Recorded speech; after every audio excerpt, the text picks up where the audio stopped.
power when it comes to energy. And the thesis of many speculation since 2020 was that uranium stocks would possibly be one of the next ESG booms, ESG craze, just as what happened with the solar energy boom, just as what is actually happening today and is actually being picked up amongst the bargains in the market. We believe that in the bargains of the market since February 24, a lot of the stocks actually shot up 100% from that month since the invasion of Ukraine. And that was actually because the world really acknowledged that there are actually a few sectors that would benefit based on this Russian war. And either it's a war spending winner, which has been all the defense industries and cybersecurity sector. Another industry, of course, is all the alternative energy. Anything that will supply you dominance and weaken the ties with oil and gas would be acknowledged double, triple, or even tenfold increase when it comes to investment flows. So let's just read through this. Last March, uranium miners were surging because the U.S. Energy Department signaled more aid for the current and future nuclear reactors. According to Bloomberg, a top Energy Department nuclear official pledged to accelerate the aid for all the current and future U.S. nuclear reactors with global uranium and enriched fuel supplies under threat, while expressing concern for Ukrainian plants under Russian control. So obviously the Russian war accelerated this one. Just like how in the last 2020, the COVID pandemic was actually an accelerant for all the e-commerce stocks such as Shopify and Sea Limited, triggering 100% moves within a month, and then persisted all the way to about 500% moves. We do think that that is actually happening today towards alternative energy, whether it be solar, whether it be nuclear, but mostly those two. Because as for wind, it is still expensive versus coal, oil, and gas. Also, it is also true that most oil and gas drillers continue to go up and stay up. They might not continue to the moon, but they will actually stay up. Now, let's read further. We need to build out capacities for Western alternatives for the Russian component of the uranium market, including conversion and enrichment capacity. There is no question that we should continue to focus on uranium as an incredibly important fuel. Fuel for what? Nuclear reactors. So furthermore, let's just read through this. Last 2021 November, so before the Russian-Ukrainian invasion, there was already China's plans for 150 nuclear reactors. So a lot of the proponents of energy, climate change, and all of that has been always looking for solutions. So we would argue that even before the war, there has always been demand for nuclear. What with Warren Buffett and Bill Gates. Remember when we discussed in the past that Warren Buffett invested in Bill Gates' TerraPower. TerraPower is private. It is in Wyoming. That is a nuclear power plant that, of course, a nuclear power plant would give you 24/7 clean energy. So unlike solars, wherein you have to still build all the battery storage, it is less brownout sensitive if you actually build a nuclear plant. And it's actually almost same if not cheaper fuel than solar. So it's a cheap alternative energy. All right, so uranium stocks is getting a lot of widespread adoption. There were several news. Usually it's about China. It's usually about certain commodities going up because it is it's really a national security issue. So let's read for all the people who knew about this or has been following it actively. Tyler Durden of Zero Hedge has been actively a big bull on uranium, and we laud them for it. And we're just sharing few articles that was written, such as this one. On December, they shared that the House and Senate lawmakers revealed the compromised version of the annual National Defense Authorization Act. According to S&P Global, it provides the military a policy under President-elect Joe Biden to classify uranium, graphite, and lithium as vital to national security. We know that lithium is needed in EVs, particularly battery sector. So uranium companies such as Cameco, Uranium Energy, Energy Fuels, North Short Global, uranium mining all rose. So those are all uranium stocks overall that has rallied in light of these proposal or policy. Take note that when you've got the GOP or any Senate majority doing all of these policies, they are incentives for more and more capital to be deployed as a result. So actually last year, 2020, you've seen that the global uranium market has gone down 20% over the decade, from $130 to as low as $13, because people thought that maybe uranium is a solution, maybe not. The truth is that the science validates that it is a really good sector to invest upon, just like what we said about solar as an alternative energy towards oil and gas. A lot of us invested in solars, discussed the fundamentals about solars, and that's the reason why we were very adamant to own Sunrun and SunPower as our top picks actually in the solar sector. Nonetheless, to give light, uranium stocks today, are you late? Actually not. Today, the global uranium stocks, the actual uranium ETF is just double. From $13, you can see it today, it's trading at $27. So yes, you might say, oh, I'm late, 100% late, but not to the point that you are super late. You're actually still in the midst of a potential 10x move in the entire uranium market because you are in a decarbonization climate change trend for the next 10 years. Let's discuss about the secular trends first. The effort, which could cost as much as $440 billion, in which by the middle of this decade, within 5 years, could see China surpassing US as the world's largest generator of nuclear power. Either China wins or US wins. But what we do know is that they are going to deploy billions, if not trillions, towards securing uranium raw materials. And the uranium raw materials are yellow cake, oxide, and so on. So China has been catching up. In the US, France, Japan, unfortunately, as of 2020, 2021, before the Ukraine war, unfortunately, it was China racing it up, but US, France, Japan was actually reducing interest. So the new US reactor online for the first time in 20 years only happened, as I said, the Wyoming plant. France even cut the dependency on nuclear energy. And because of the Fukushima nuclear disaster in Japan, Japan had to downgrade all of their plans to increasing nuclear power plants. So you could see that 30 years ago, China produced zero nuclear energy and is fast catching up. So in fact, in the next 10 years, China, we will show to you the decarbonization efforts of China. We will read through a lot of videos. Let me tell you exactly that video here. Let's watch a video. This was a video since September 2021, reported by Wall Street Journal. What is the plan of China to go carbon neutral by 2060? So about 40 years from now. Let's watch this. 5-6 minutes. China has held the mantle of the world's biggest polluter for more than a decade. It emits the most greenhouse gases and uses more coal than the rest of the world combined. But in September, it made the biggest climate commitment ever made by any nation. 二氧化碳排放力争于2030年前达到峰值，努力争取2060年前实现碳中和。 China's pledge is expected to not only improve lifestyle and air quality for urbanites tired of smog, it could also boost the clean energy business and bring hundreds of millions of electric vehicles on the road. After President Xi Jinping's announcement, stocks of Chinese renewable energy giants soared. There are questions about whether China can really achieve its climate goal. But as Beijing pushes ahead with its plan, the growing green superpower could affect the US and the rest of the world. China's green energy leap won't be cheap. Over the next 30 years, Beijing and clean energy companies will need to spend anywhere between $5 to $20 trillion.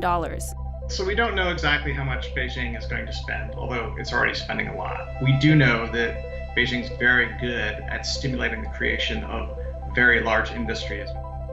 The first step is ramping up renewable energy. And that's not impossible because China already has a lot of solar parks and wind farms, more than any other country. But China needs a lot more.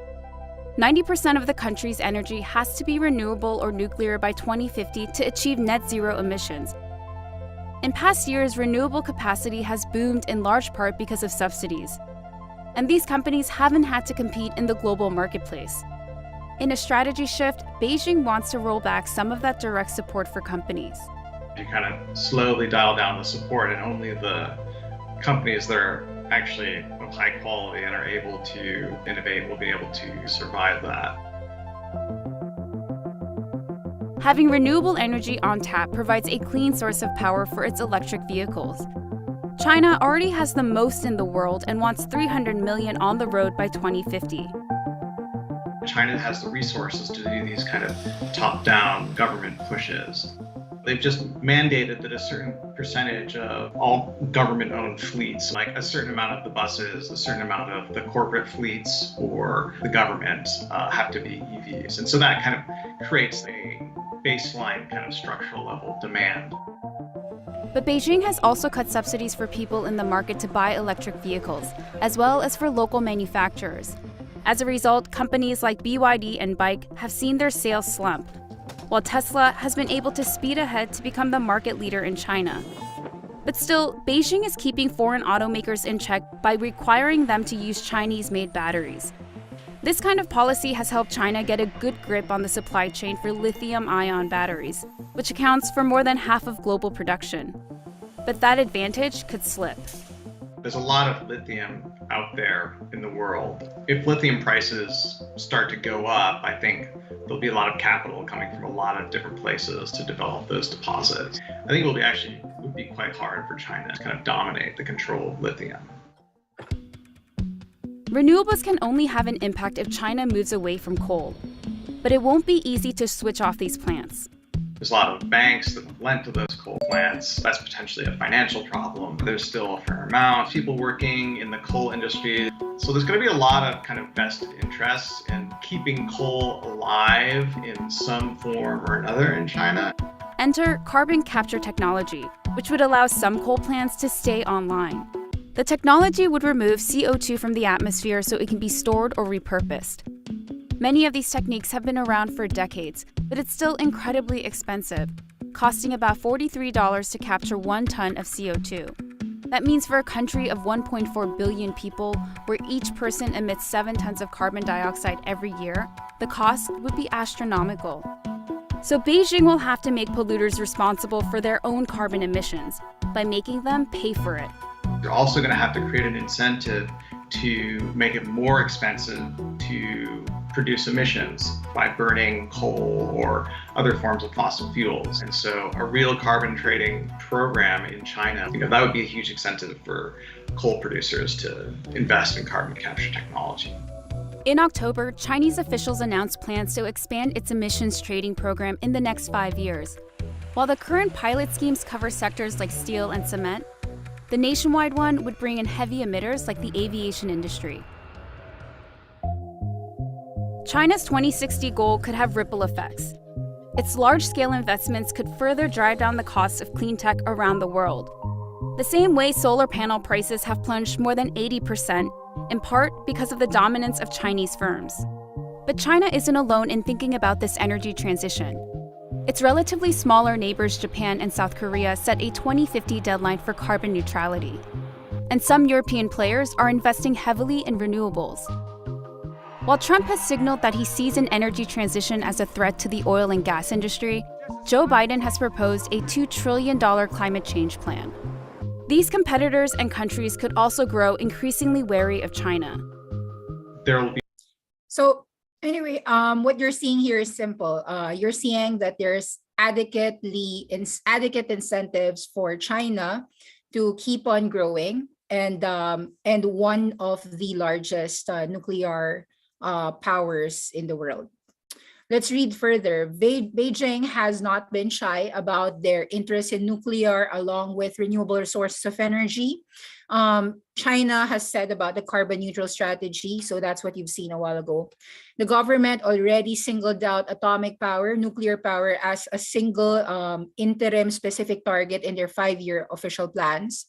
And then they articulated even their longer term goal of having 200 gigawatts by 2035, enough to power more than a dozen cities the size of Beijing. So let's read it through. China's clear ambition is unlike any other country, and it would be the kind of wholesale energy transformation that Western democracies with budget constraints, political will, and public opinion to consider can only dream of.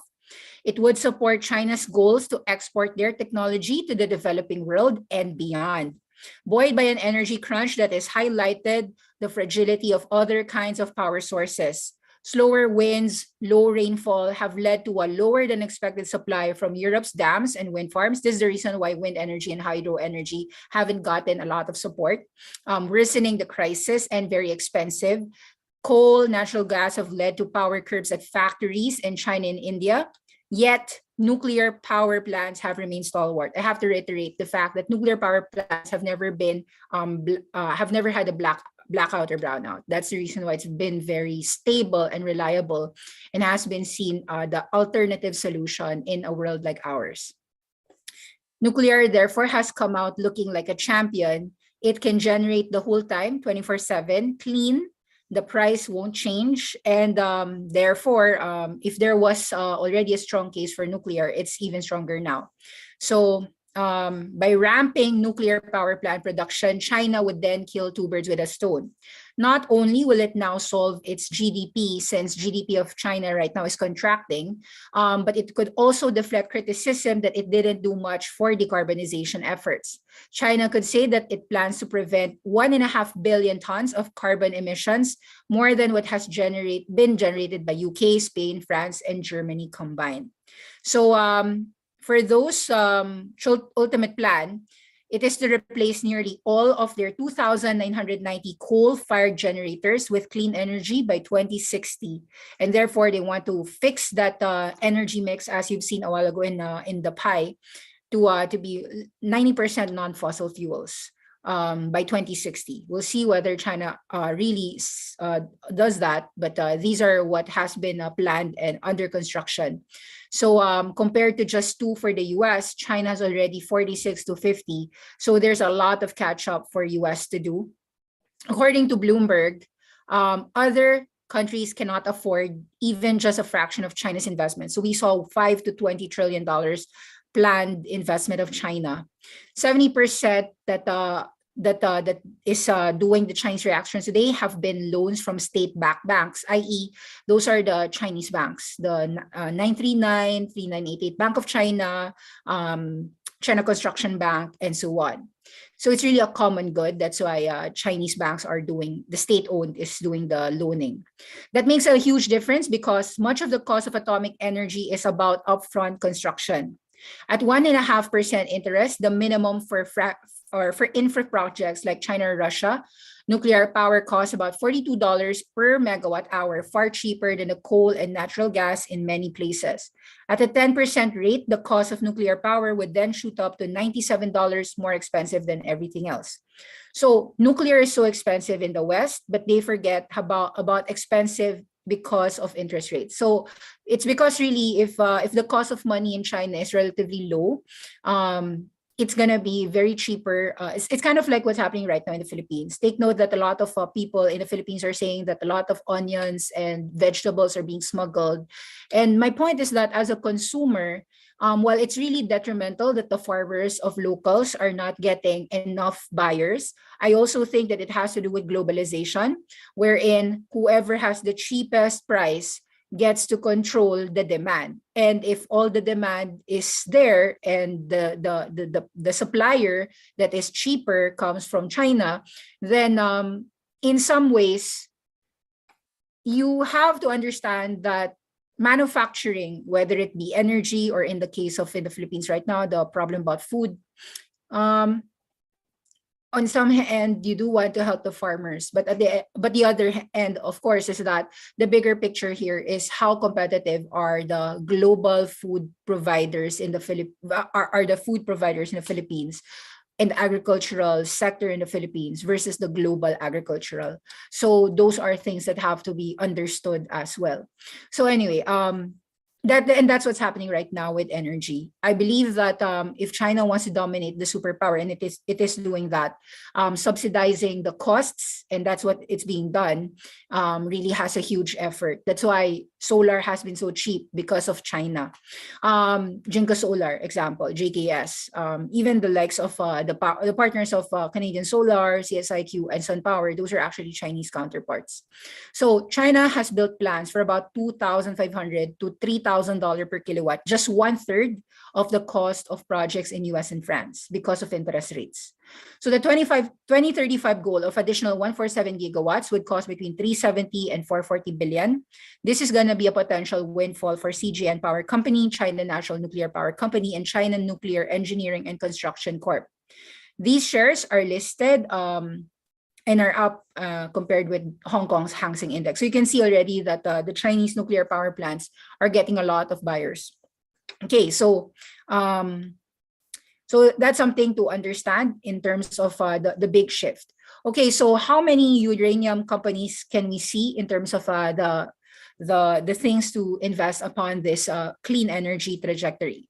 Yellow Cake, YCA, this is trading in London Stock Exchange, is trading at all-time highs. And you'll see that since the pandemic, with a strong resolution to invest in all things related to alternative energy due to the electric vehicles, due to the attention to decarbonization and the climate change efforts, you're seeing that from 150 Yellow Cake, it's now trading at 500, and we do expect any dips at 400 to be bought. And you'll see that no matter if there is talks about recession, that all these commodity stocks are actually in a super bull market, and we don't really expect these companies to fall, simply because if you have a demand coming from all these investors from China and even US and EU, France, particularly France and Germany and even Japan, you'll just see more and more demand. Yellow Cake is the fuel that is generated from uranium.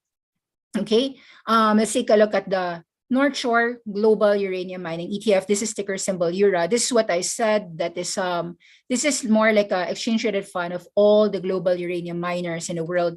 And you're seeing that as of 2022, while during this September to October 2021, there has been a strong rise in uranium. In fact, from about 70, it rose to 100. This was a reset to 60 this year around January and February.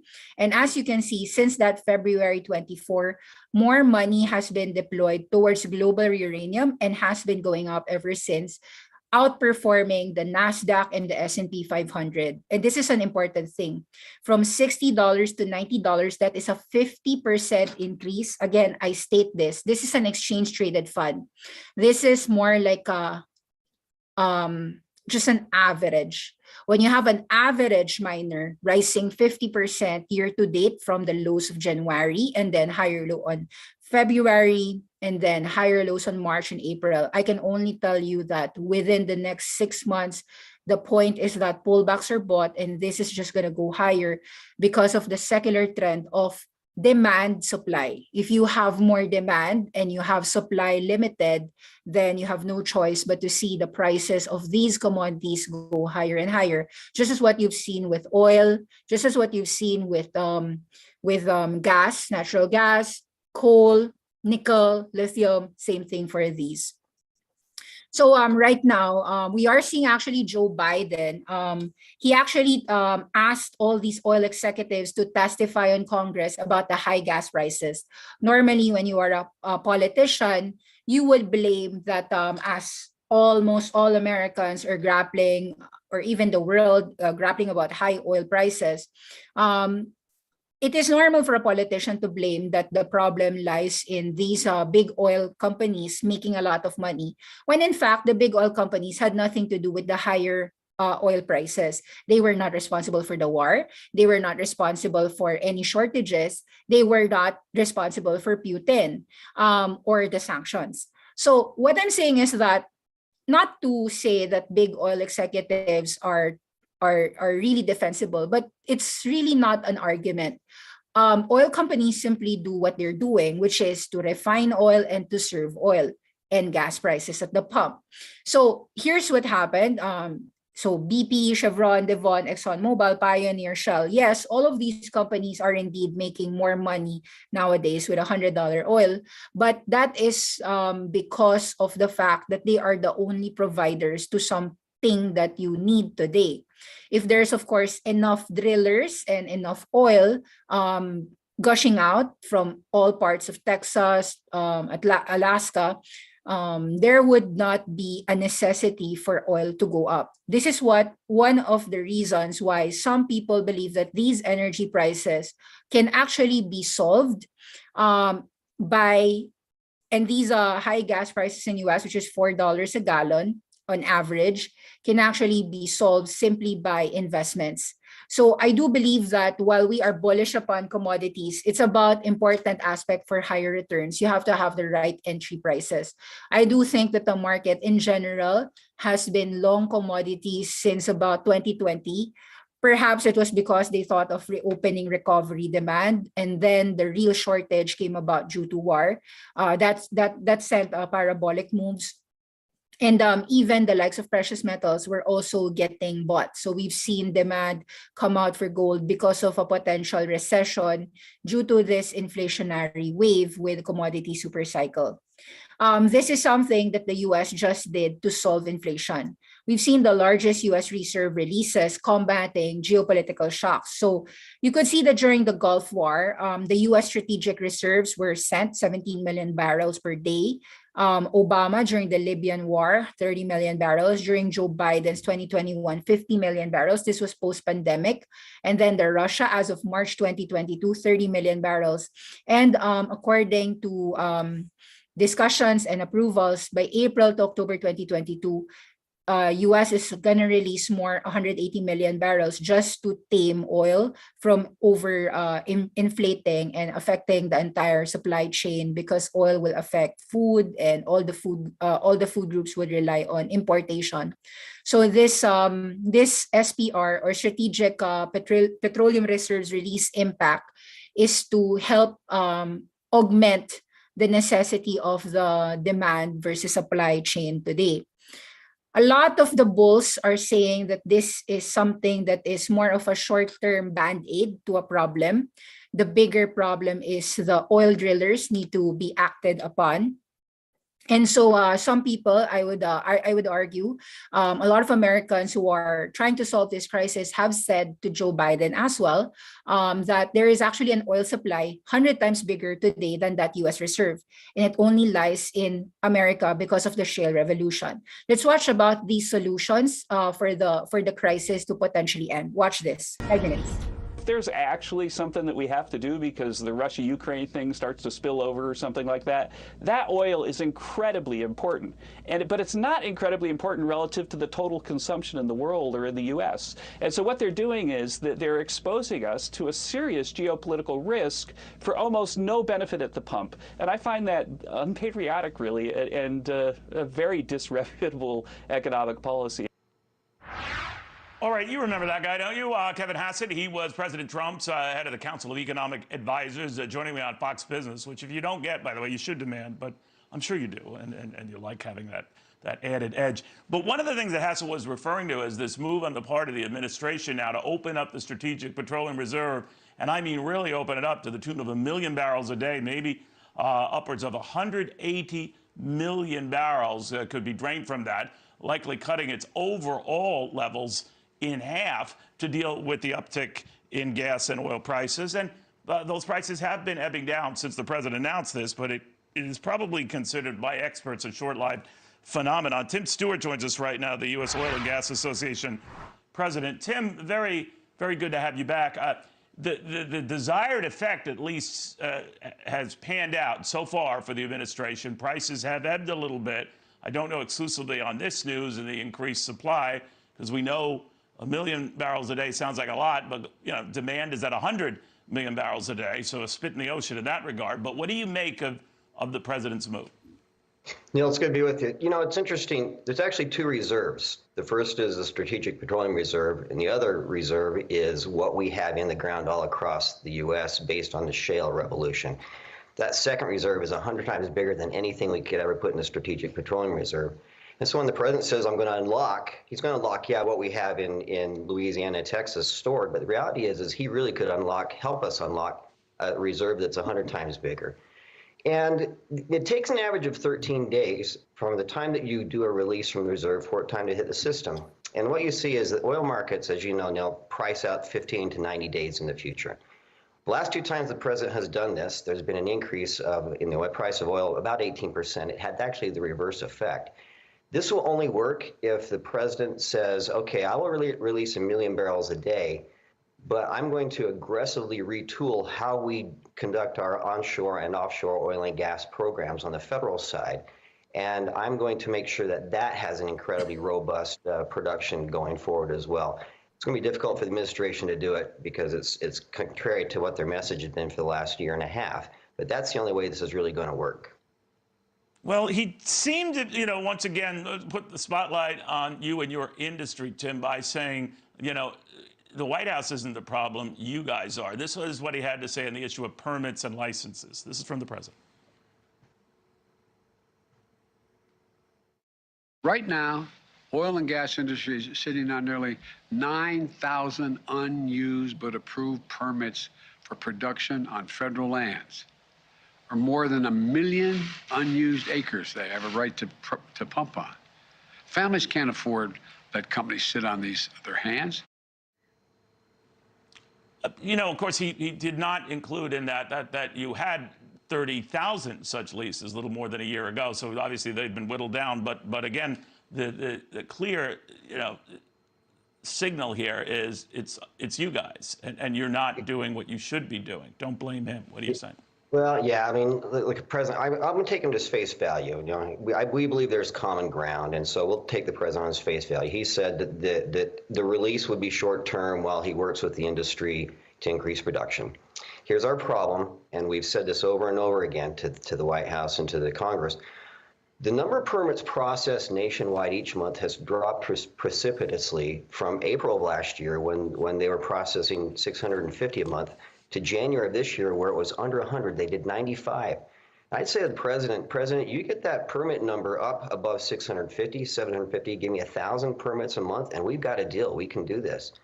And so, Neil, to your numbers, we keep saying this over and over again. They throw the 9,000 permit number out, and our response is we've got 4,600 that could be approved first thing Monday morning. Call your Secretary of the Interior if you can find her, because frankly, she's been invisible, but that's another conversation. The person who's directly responsible for administering the federal onshore and offshore program has been silent for months on this. But if you on the leases, very quickly, Tim, on the leases, just to be clear, you don't take advantage of them all if it doesn't look like they might pan out. Right? People forget the oil industry is in this to make money. What business isn't? And you have to weigh that. So why are some leases not acted on for that reason? Great question. So you're right. There's great risk in any oil and gas operation, but the problem is that the permitting is a two-part process. I may have a permit to drill, but if another federal agency hasn't given me a permit to build a pipeline or to get a water permit, it doesn't do me any good. So when he says go use all of your permits, we say help us get the infrastructure, and we can do that. So you can see that the politicians, as well as the U.S. Oil and Gas Association companies who are said to be sitting with a lot of permits that are already approved are, you know, it's really a back and forth, right? But I think that what you're seeing here is that there is a solution towards this energy crisis. In fact, a lot of people are saying that the solution is just right there in their face. You've got shale revolution, you've got fracking. So the bulls are saying that within about a year, you would be able to solve this, i.e., while there is that strategic oil reserves that would happen to be released for the next 90 days, it could at least alleviate that oil inflation, oil shock, which is about still trading at about $97. So far, it has worked because oil right now went down from 125 to 97. But something for investors to understand is that it is really a backstop. what are the things that we can understand from all these news events? Something that I want you to keep in mind is that Xi Jinping has aimed to have carbon dioxide emissions peak before 2030. And this is the non-gas, the natural gas, coal, oil. This is what he wants from an energy consumption, for it to be skewed to the non-fossil fuels. With that in the big secular trends, let's understand the big picture here of more nuclear energy. Let's explain further. Okay, so I have discussed nuclear energy for some Awesome10X members. Those were paid October 25. I talked about it to them. Nuclear energy explained. This is the nuclear fuel cycle. You could actually understand that is this is the conversion where you actually the nuclear fuel cycle. You actually see that that yellow cake, right? So this is what the mining and I think it's a good it's good videos to understand how uranium plays a part in this. This is the yellow cake. It's actually a conversion, and then you have to have a lot of that. The 0.71%, that is the isotope maintaining whatever. The isotope. It's really an atomic the yellow cake fission. will be converted into uranium hexafluoride gas. It's really a scientific. The nuclear. You can watch it straight yourself. The nuclear fuel cycle. Just search on it on YouTube. Let's read through the important things again. Nuclear power is the only energy source delivering carbon-free 24 hours a day, along with wind, solar energy. It has a vital role in our carbon-free future. So you have two ways to produce it: fission, wherein atoms split into several parts, and or fusion, wherein nuclei fuse together. All right, so this is harnessed around the world to produce electricity, and there is technology to generate from that, which is at the R&D phase. Okay, so we know these things, a few things to understand. All right, so incident neutron, if you want to see how it works, the release of energy, chain reaction. Okay, so why do we like it? It's energy around the clock. Some of the most important companies right now that are producing uranium is Cameco and Dominion Energy. Let's take a look at two of these, which are publicly traded. They are in Saskatchewan, Canada. Okay, but they're actually listed as well in the US. So Cameco J is CCJ. So you're seeing that CCJ has already been breaking towards all-time highs. Yes, you heard me right, all-time highs. When you have a bear market in the entire market and you've got a company trading at all-time highs, any technician will tell you straight, well, not really all-time highs, is it? Yeah, it's all-time high. Any technician will tell you that a company hitting all-time highs has more demand and has more buyers at any dip. In fact, to be very clear here, this entire year of January, you could see that while 27 fell to about $20 in line with the normal drop of all the uranium stocks, you could see that that trend has been stronger and stronger even before the war started, simply because of the admission of most of the US and China to really deploy most of their investment funds towards decarbonization efforts. So I would argue that from a short-term trading perspective, any dips of Cameco J at $28 is a buy. However, it doesn't mean that $30.50 you couldn't buy, because what you want to do here is I want to teach you how to do your trades here. You want to be first and foremost, if you are bullish a certain stock, there are several ways to handle it. You could buy a call option. How many? You could do an out-of-the-money call option. That is the most bullish position wherein you think that Cameco J is going to go 35 or 36, say 6 months.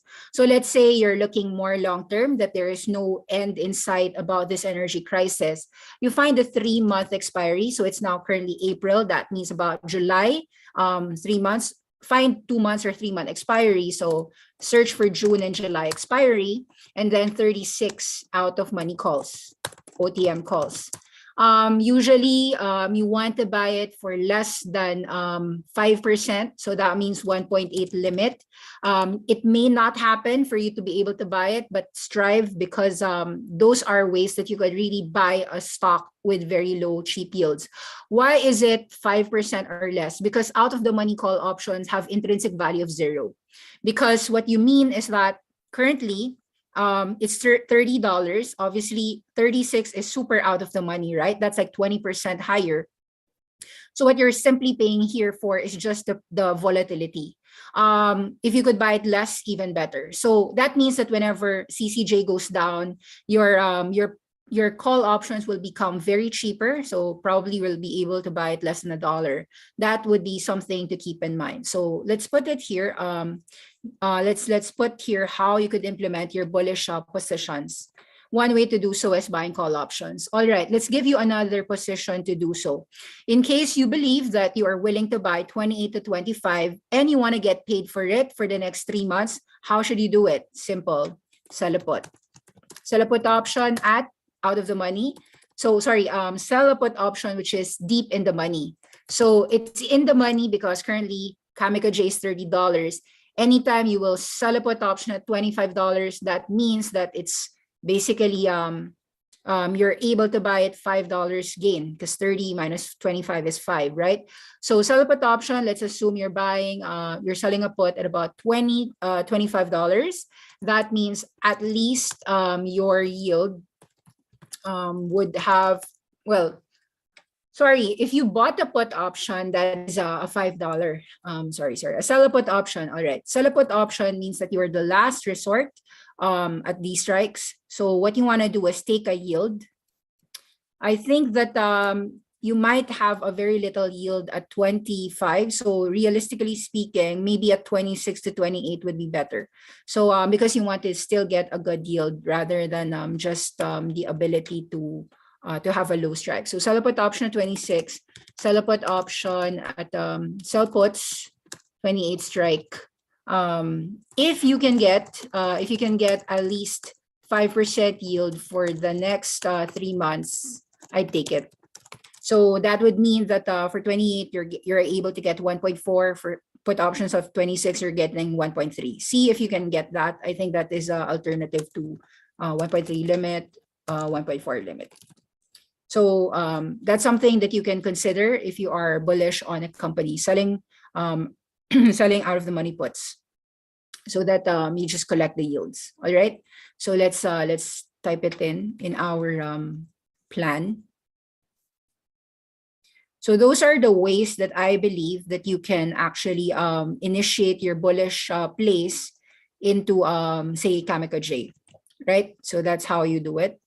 So if you combine selling a put and buying a call, that automatically means that you are doing a risk reversal trade. So there are ways to do so. For instance, if you sell puts on CCJ at 28, buy calls on CCJ at say 33, sometimes the call option will just cost something like 1.5. And sometimes the sell puts will give you as much as 1.4 or 1.5. Sell puts means it's a credit, so that is a positive for you. Buying calls means it's a negative or a debit on your account. So end of the day, when you sell put and buy a call, your active your cost is 0. Sometimes you're even paid more if you just wait on the proper timing. That means that you can initiate this bullish position on CCJ without really shelling out. But is it really without a shell out? The truth is that it does have a shell out. Your first shell out really is selling puts on 28. You do have to have 28 times 100 equals to $8. So on paper, you could do a sell put on CCJ at 28 and buy call on CCJ at 33. If the debit and credit is the same premiums, then your cost is really 0. Sometimes it can even be even cheaper, i.e. If CCJ is cheap, you might be able to buy a call option say at $1, wherein the sell puts would even give you a credit. So aspire to actually get paid in your position. Find a way. I would say that within now until the next 3 months, there should be ideas and volatility in the market enough to be able to give you either a 0 cost or a net credit. A net credit means that you are being paid to be bullish. And I think that is one way to really handle a CCJ risk reversal play. So CCJ risk reversal play, example. So that is just, I mean, if you bought a call for just $1 and you're paying and you are getting paid $1.50, that means you're getting paid $50 on this risk reversal. It's something for you to consider. Okay. All right. Let's give you more ideas here. Dominion Energy. Let's take a look at that. Dominion. D, ticker symbol D. Dominion Energy also trading at all-time highs. So this is another assumption that the market is already of the view that all these nuclear uranium stocks are gonna be poised to have a very strong bullish move come next 3 to 5 years. So look at these entities for your portfolio. So how important is Dominion Energy breakout? Take note, as far back as year 2015 until 2022. So you are making a solid case here that there is a huge resurgence, just like what's been happening in the solar movement. So also I want to say for those who are thinking that, hey, is this just a uranium play? Nope. I have to say that Sunrun right now is actually getting that bullish move. And in my view, after that big drop, the hype was gone. Since there is a fundamental secular reason for people to keep on investing over this carbon-free world, you are actually gonna see. Actually, we were very bullish on Sunrun. We think that this entries at 25 and 27 are actually good entries for Sunrun. So you want to actually be on the buying side here. It's important that when you are doing your trading and investing, that you know why you buy it. So we've been bullish on Sunrun after, of course, the acquisition with Vivint Solar, as well as monitoring the earnings results being very good. And with low prices like this, it's not about the fact that it's 70-80% down from its all-time highs. Not really. We were one of those people who also were giving screaming sell signals about $80 here. Although some of us bought at 40 and then had a cut and then buy it back here. So I do believe that in the short term, yes, obviously I can see that resistance on Sunrun, which is $40. However, if you ask me, if you buy Sunrun around 24, is it a top pick idea? And my answer is yes. Awesome10X, one of our top picks is really to invest in clean energy, and we actually said it in many episodes, even in particular on March 1, wherein we said beware of the rally to come. We may have seen the lows, quote unquote, for some sectors. And in that idea during March, we said that we want to be very bullish on CCJ, on Sunrun. So CCJ for uranium, Sunrun for solar. That's my favorite. When it comes to clean energy index funds, I would prefer getting QCLN, although some people would argue they want ICLN or TAN, same thing.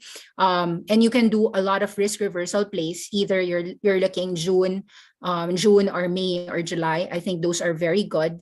I would even argue that maybe you don't even need to pay. There are ways to get it negative or even get paid. So just find a place wherein the sell puts would even give you higher credits rather than the buying of calls. So it takes a little bit of timing, but these are really important. CCJ and UEC are both uranium plays, and something to take note of. Okay, so let's take a look at that UEC. Let me show that to you again. This is UEC, Uranium Energy. So we were actually saying to buy risk reversal plays around March, around $3 to $4 here. So that means that we were buying call options at 4 and selling puts at 3. And right now, since it's trading at $5.50, you can argue that that $4 is hitting 300% up. And actually, that sell put would then expire to 0, which means that really it's a super duper correct move. Anyone who followed our play on March 1 with these risk reversal plays will really be pocketing super big gains had it been held until now. Nonetheless, even if, let's say, you didn't implement it or you missed the boat, I would say that it's not yet wrong for you to say to yourself that, hey, I missed the boat. Not true. You're seeing here a very strong confirmation that the thesis since March was correct, that beware, the lows have been done, at least for this sector. And you could just see that since March, all that uranium did was it went up, fell back to 4, but really just consolidated and then shot up yet again. These types of movements, in my view, for any well-respecting technician, will tell you it's just going to go a flag and then go all-time highs. I.e., if you're really long-term nature here, all you got to do is buy an out-of-the-money call at 6 or 7 and make sure your sell puts at 3, 4, 5. So that's really how to handle all these attacks. When you are very bullish a certain issue, it is not wrong to do risk reversal plays. It's simply a matter of, number one, do you have the margin to pay for that sell put? Because obviously for uranium energy, say you make a sell put at $5, which is trading at $5.50, selling puts at $5 would give you a very low yield. But let's assume uranium UEC indeed fell 5. If you are anyway gonna buy 100 shares at 5, you might as well sell a put on UEC at $5. Correct? So I want everyone listening to Awesome 10X, number one, you should know how to approach the proper ways when you are bullish a company.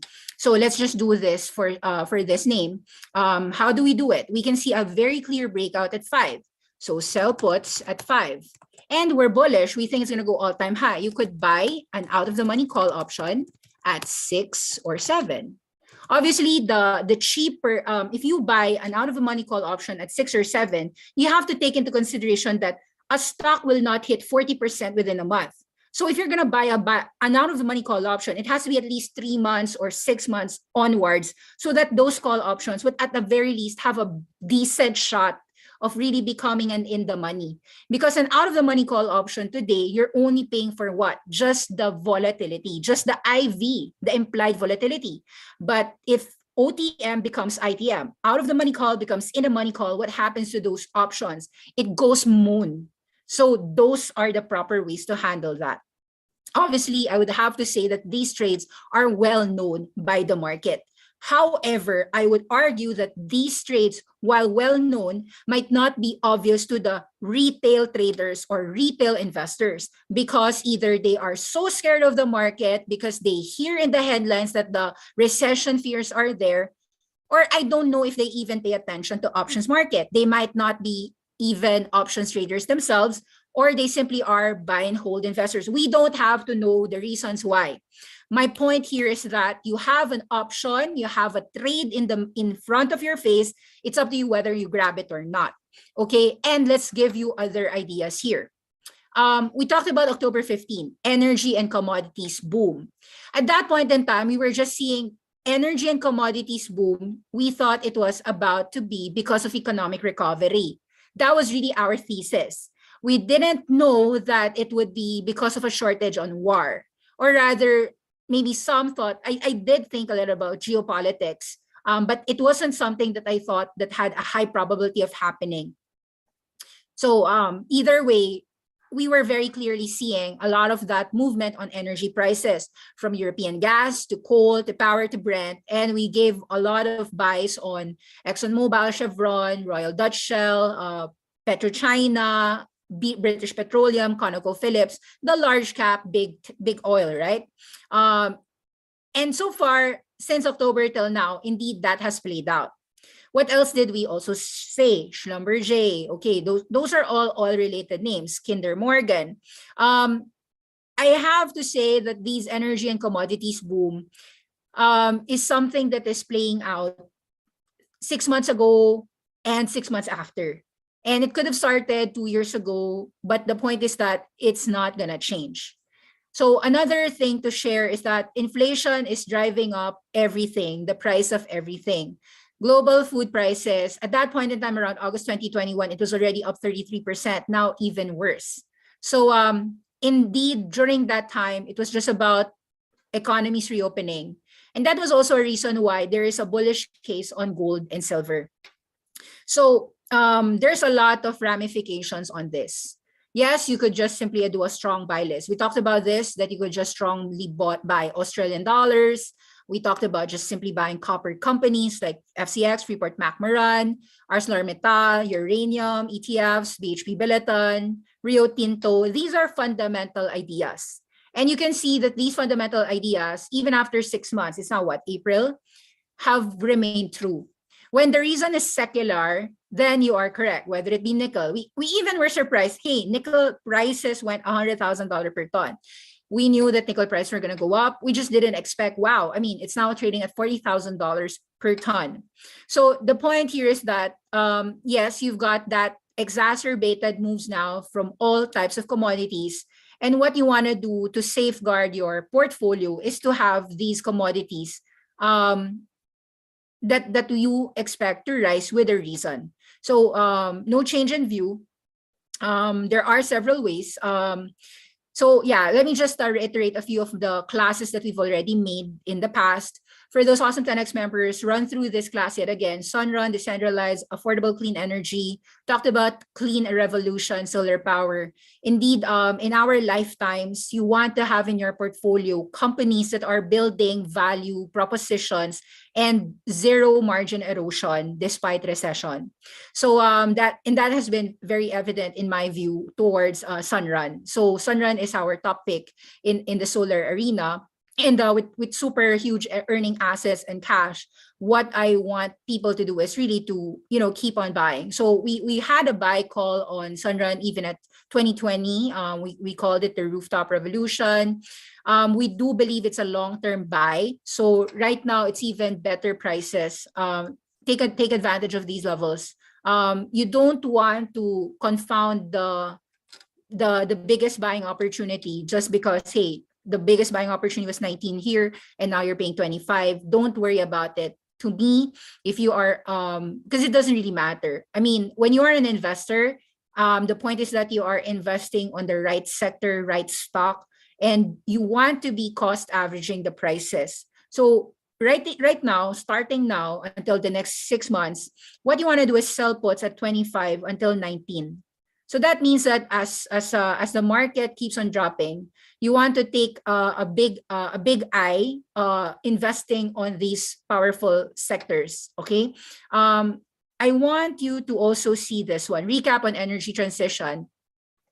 Awesome10X has been very much adamant in this secular trend, whether it be solar panels, lithium, metals, EV charging stations. Repeat this class, October 11, 2021. We discussed about this. We discussed this. Selling puts increases your exposure on shares for attractive premiums for the best risk-adjusted approaches to stocks. Why do we believe that it is better for you to sell a put? Because you're getting a premium already when you sell a put. Sell put is write a put.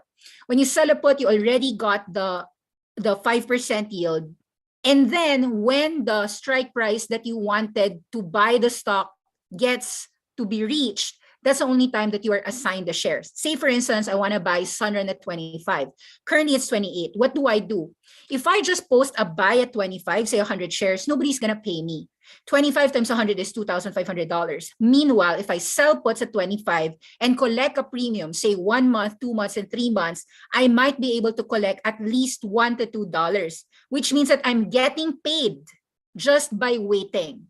And that's what we want you to do when we want a position in the stock, especially if we want to do it long-term. Awesome10X investing style. So Awesome10X investing style means that you have to learn to sell puts on your portfolio for every one contract that is 100 shares. So if it's $25, it means that your account must have $2,500 at the very least for Sunrun, for instance. So you have to understand, this is really the scenario we are in. The Russian war has only exacerbated the need of all the nations to be self-sufficient, whether it be US or the Chinese nations. Coal, gas, oil has gone up because of this war.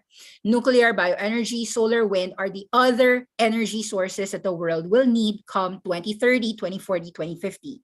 This is something that has been discussed by many scientists already, and they said that relative importance is high relevant importance for copper. That's why FCX is up, and away. FCX is just going up, and away.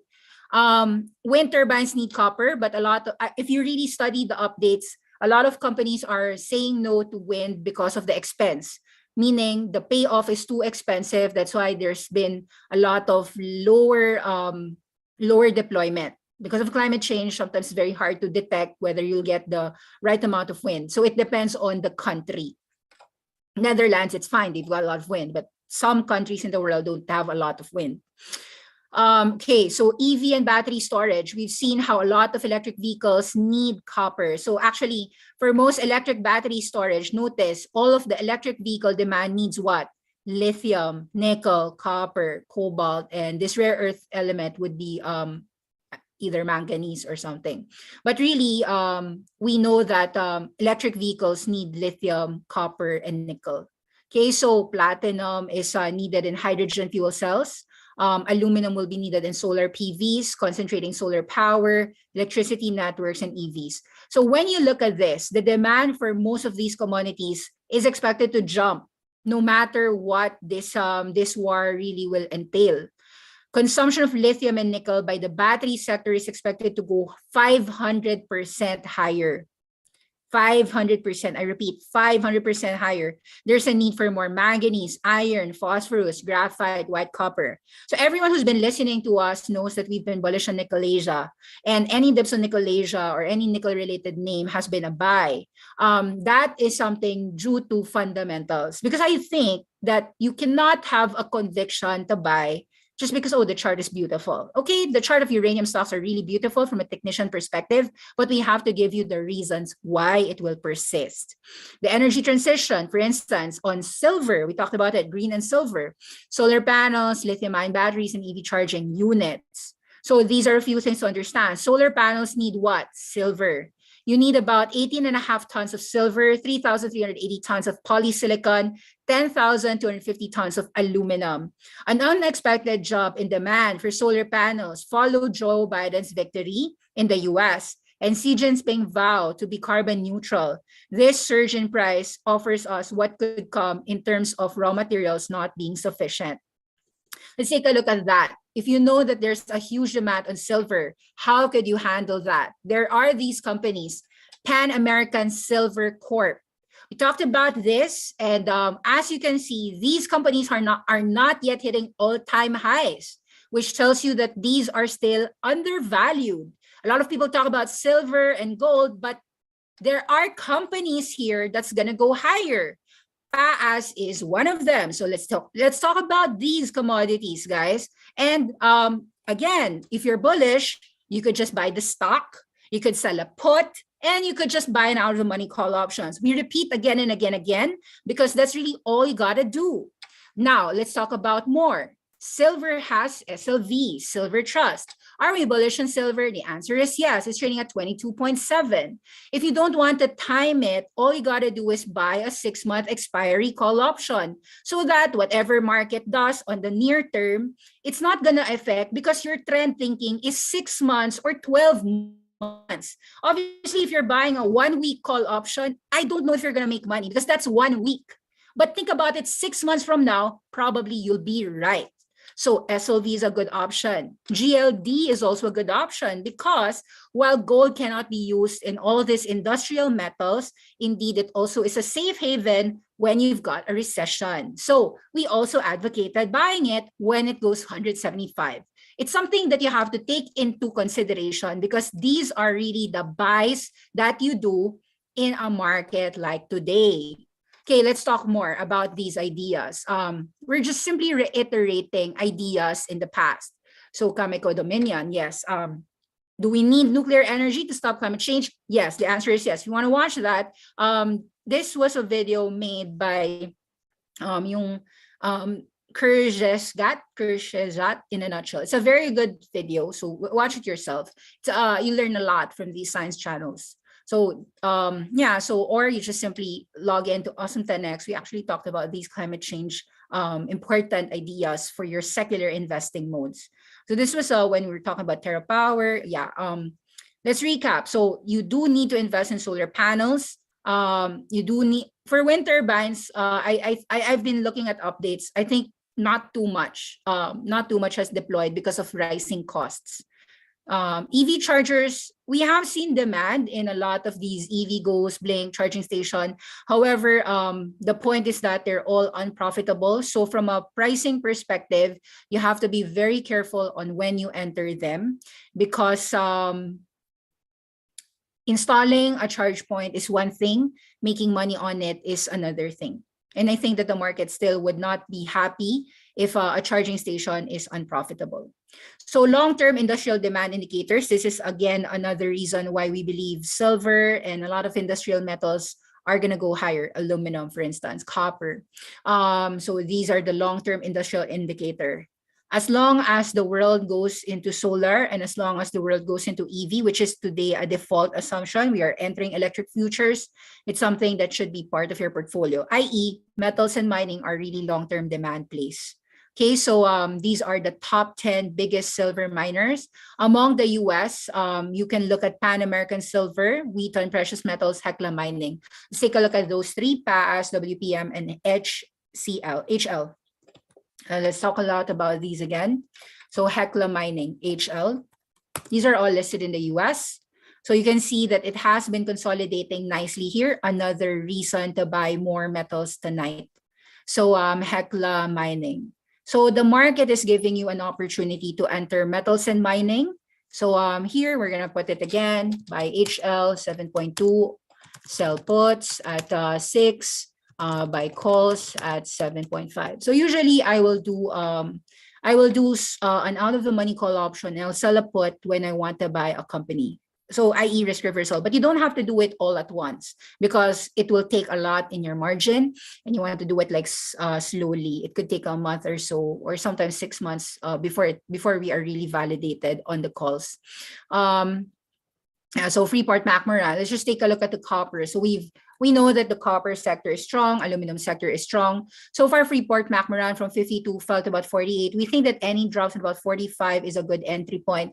So as it's falling, what do? Nothing wrong, just sell a put and buy a call. So same thing, while it's 48, maybe the call options at 48 are cheap, not that expensive, and you sell a put at 45 or 46, good play to do on your portfolios. Southern Copper is also the same thing. Let's just go for all of these miners. So more miners. Let me just put it here. FCX, Copper Play, 44 calls, 44 sell puts, and 48 buy calls. Aluminum Alcoa has gone up. You can see that. So these are all trading at all-time highs. So there is a definitive evidence of sector outperformance, i.e., you are actually in a bull market, but it's a bull market for commodities. So is it a bull market for uranium? The answer is yes.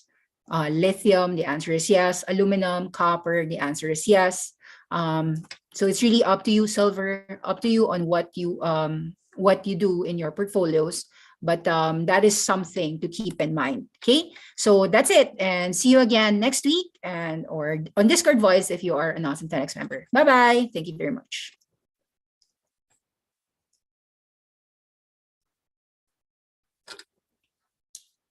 Ay, I'll give na lang the references para makita nyo yung mga other times na we talked about these metals. Yan. Okay, sige. Bye-bye.